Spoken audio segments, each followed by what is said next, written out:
falar sobre os sistemas jurídicos visando ao direito comparado. Devemos lembrar que essa divisão entre sistemas jurídicos é uma divisão didática, ou seja, uma classificação que visa a um entendimento didático para melhor estudarmos esses sistemas jurídicos. Assim, diversos autores adotam critérios peculiares, critérios pessoais, científicos, obviamente, para fazer essa divisão entre sistemas jurídicos. Não há uma divisão única, uma divisão que é dominante. Temos diversas divisões que tratam desses sistemas jurídicos presentes no mundo todo. São divisões que apresentam dificuldades para sua classificação, em razão das próprias características desses sistemas. Por exemplo, o direito privado alemão e o direito público alemão são bastante diferentes e têm características diferentes, e com isso dificulta essa divisão.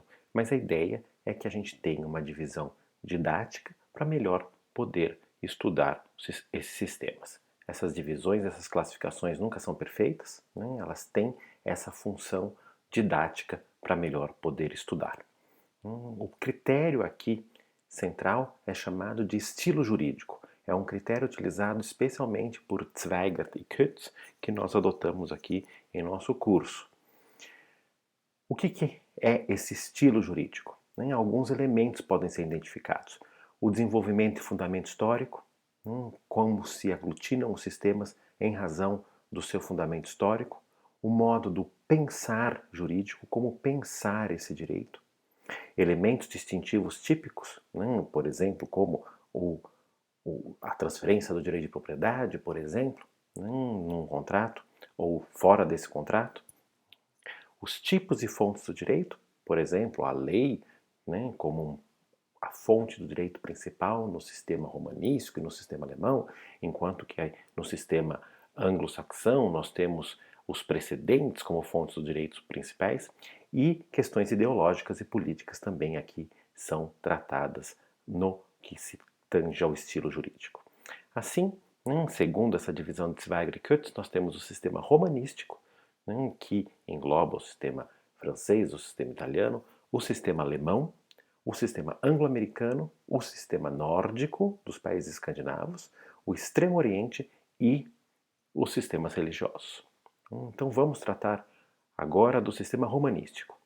Ele vem junto com a própria história do direito francês. O direito francês, que se origina lá no direito romano, podemos chamar de um direito romano vulgar, porque ele combina as fontes romanas com os direitos bárbaros, os direitos daquele território que hoje é a França, em que a gente pode dividir entre o chamado droit écrit e o droit coutumier, o direito escrito e o direito costumeiro. Então a gente tem nesse início de formação do chamado direito francês essas duas grandes vertentes do direito escrito e do direito costumeiro, que tinha uma grande prevalência, especialmente quando se trata aqui da Idade Média. E essa força desse costume vai levar à concentração dos poderes na figura do rei. Como nós sabemos, a gente tem uma França absolutista, durante muitos séculos, e que vai centralizar o poder nesse rei absolutista com poderes praticamente ilimitados. Lembrando dos diversos reis absolutistas franceses, que tem um momento fundamental a Revolução Francesa na formação desse sistema romanístico que nós entendemos de hoje. A Revolução Francesa, uma revolução burguesa contra esse poder absolutista, que vai, a partir então de 1789, mudar todo esse entendimento do direito na França. Prova disso, o reflexo dessa Revolução Francesa é o Code Civil, o Código Civil francês de 1804, que até hoje está vigente. O chamado Código de Napoleão, uma vez que Napoleão trabalhou incessantemente para a realização desse código, pessoalmente, apresenta uma série de características que são a base desse sistema romanístico. Quais são esses princípios do Code Civil de 1804, que, repito, vigente até hoje, mesmo que com grandes reformas? Liberdade entre as partes, liberdade das pessoas, liberdade do particular contra o Estado absolutista, né, que deixa de ser absolutista aqui, a igualdade entre as partes, se pressupõe essa igualdade, se prevê essa igualdade, buscando essa igualdade de fato entre as partes. Vejam que essa liberdade e igualdade são os princípios da própria Revolução Francesa. E, por fim, e aqui com explicação fundamental para o direito, a propriedade é o centro do Código Civil francês. Tudo gira em torno do direito de propriedade. Vejam que a gente tem aqui uma revolução burguesa dos particulares contra o Estado. Então, proteger a propriedade privada era fundamental nesse momento aqui, uma vez que a propriedade privada não era respeitada antes nesse sistema absolutista. Também reflexo disso, a gente tem um juiz com um papel mínimo nesse período, né? Isso é semelhante ao que a gente tem no Allgemeines Landsrecht da Prússia, né? Do final do século XVIII, que tem mais de 17 mil artigos, né? Em que isso reflete no papel mínimo do juiz. Ou seja, tudo vai estar previsto na lei para que o juiz tenha o menor poder discricionário possível. Por que isso? Porque se busca segurança jurídica. Vejam, repito, o Código Civil francês aqui é um reflexo da Revolução Francesa. Uma Revolução Francesa que busca proteger o particular, proteger o indivíduo contra o Estado até então absolutista.